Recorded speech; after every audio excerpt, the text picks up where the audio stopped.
Binigyan ng ultimatum ng otoridad ang online game na Roblox para sagutin ang issue tungkol sa child exploitation. Kung walang marinig na paliwanag, posibleng ipagbawal na ang Roblox sa Pilipinas. Nasa frontline na balitang yan si Brian Castillo. Sa isang operasyon ng PNP Anti-Cybercrime Group, nailigtas sa Laguna ang 7 estudyante na nabistong nagplano umunong gumawa ng karahasan sa loob mismo ng kanilang eskwelahan noong isang linggo. Sa investigasyon, lumabas na nahikayat silang gawin ito sa pamamagitan ng online game na Roblox. Sabi ng PNP ACG, na-expose online ang mga estudyante sa nihilistic violence extremism o ang paniniwalang tama ang paggamit ng karahasan dahil wala namang saysay ang moralidad at batas sa buhay ng tao.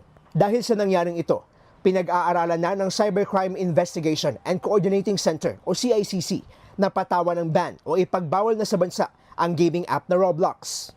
Lalo't napag-alaman din nila na nagagamit din ngayon ng Roblox sa sexual predation, grooming at iba pang pang-aabuso sa mga minor de edad. We tried the platform itself. Nakapag-register kami as children. Tapos nung nilalaro namin yung mga children games na to na designated for 7 years old, nakakita tayo ng mga mature contents about sexual activities na hindi dapat para sa mga bata. Tapos nagagamit din to, yung chat function na to lure children into sending pictures or videos. Binigyan ng CICC ang Roblox ng ultimatum na hanggang sa katapusan ng buwan para magpaliwanag at itama ang mga isyong kinakaharap nila. Tila nagiging hunting ground na raw kasi ito ng mga individual at grupo na nagbabalak ng masama, kabilang na ang mga pedophile at drug traffickers. Oras na bigong sumunod ang Roblox sa deadline. Agad daw na makikipag-ugnayan ng CICC sa mga telco at app stores para masigurong mawawala ng access dito ang mga kabataang Pilipino at hindi na ito magagamit sa bansa.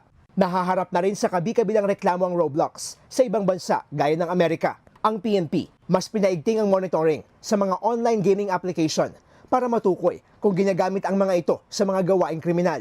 Naghain naman ng resolusyon si Senator Risa Ontiveros para imbestigahan ng Senado ang Roblox at iba pang online gaming platform laban sa posibleng banta sa kabataan.